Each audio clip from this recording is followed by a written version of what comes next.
Shalom. Shalom. I want to give our praises to our Father, which art in heaven. His name is Yahweh, Bashim, Yahushua, Bashim, Kakadash. I want to give our honors to the elders and apostles, great millstone who rule well. Also to the hopeful elect men who are here preaching this truth week in and week out, day in and day out. We come to another camp. We got a brother that came down here from Philly, Ahwar, So it's a blessing to have another brother come out here and teach this truth, on a Monday, man. So first scripture come out. This is 1 Corinthians chapter 7 and verse 29. But this I say, brethren, the time is short, it remaineth, that both they that have wives be as though they had none, and they that weep as though they wept not, and they that rejoice as though they rejoice not, and they that buy as though they possess not, and they that use this world as not abusing it, for the fashion of this world passeth away. That's right. That's right. Go to that part again one time. Yeah, just 29. Okay. Hit that 29 real quick. Verse 29 from the top. But this I say, brethren, the time is short. It remaineth that both they that have wives be as though they had none. All right, watch this. So you see that right there, right? The Lord is making it known about the times. You see, you got to be aware of the times that you're occupying yourself within. Because if you're not aware of the times that you're in, you're going to automatically fall victim to the snares and where Satan is standing in these last days. Right. I had a situation that I had to deal with throughout the weekend, right? Where the enemy was working in a way of trying to cause me to go in doubt. But look at it overall. Yahweh Shem Yahushua made a way. But the way that the Lord had paved out for us is to increase, in the matters of what it means to be diligent and 10 toes down right along with him, regardless of the adversities and the setbacks or whatever else it is that you're facing.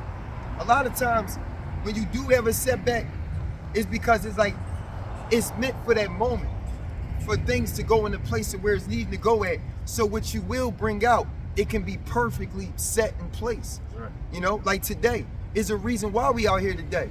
I could have been like, yo, this is what I wanted on Saturday, but it wasn't in the Lord's will for me to be out here on Saturday. You see what I'm saying?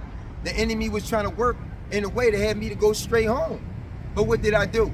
I went out there with the brothers in labor right along with them. Went there late, but I still made it for myself to show forth of my diligence. Not so I could get a pat on my back, but let it be as exhortation to the brothers that you are connected to and also to those who are watching. Hey, Matthew 5:16, he said, let your light so shine before men that they will see your good works and glorify your Father whom is in heaven. You can't allow somebody to see your good works if you ain't willing to walk right in it. You got to be diligent in it. And just in this account and what he had broke down, he made it plain and clear. You got to do it as in like you don't have a wife or wives.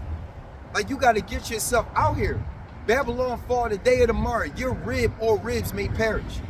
You don't know. You think Lot knew that his rib was going to perish and turn into a pillar of salt?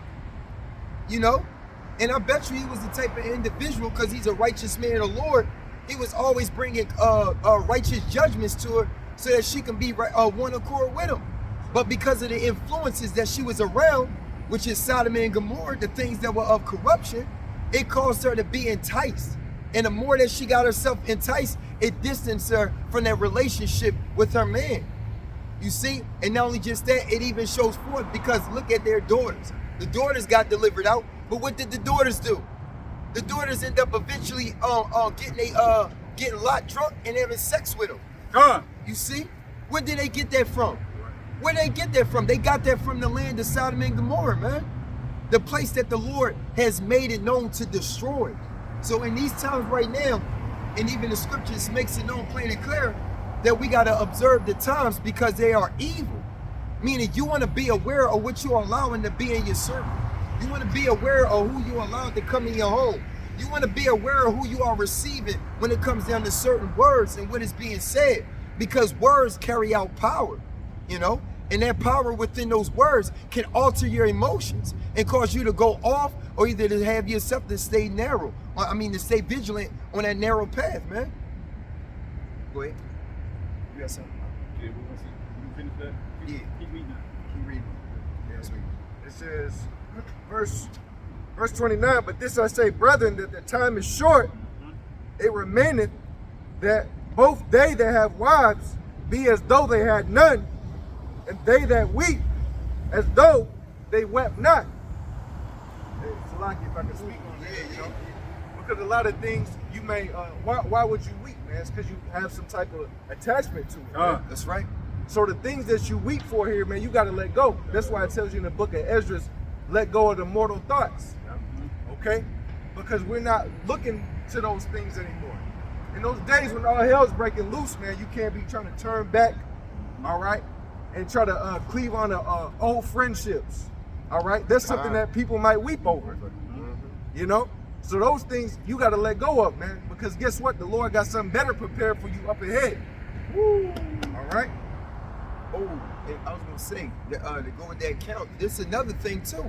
Remember Ezekiel, when the Lord told him to not weep over his wife, Yeah, that's right. and the Lord told him that He was gonna put his wife to death, and He told him to not weep. Not weep, man. That's. Can you imagine that, somebody that you connected to, who you loving, and the Lord letting it be known to you what He's getting ready to do? Meaning, many gotta make it within themselves to prepare themselves for what is of the worst.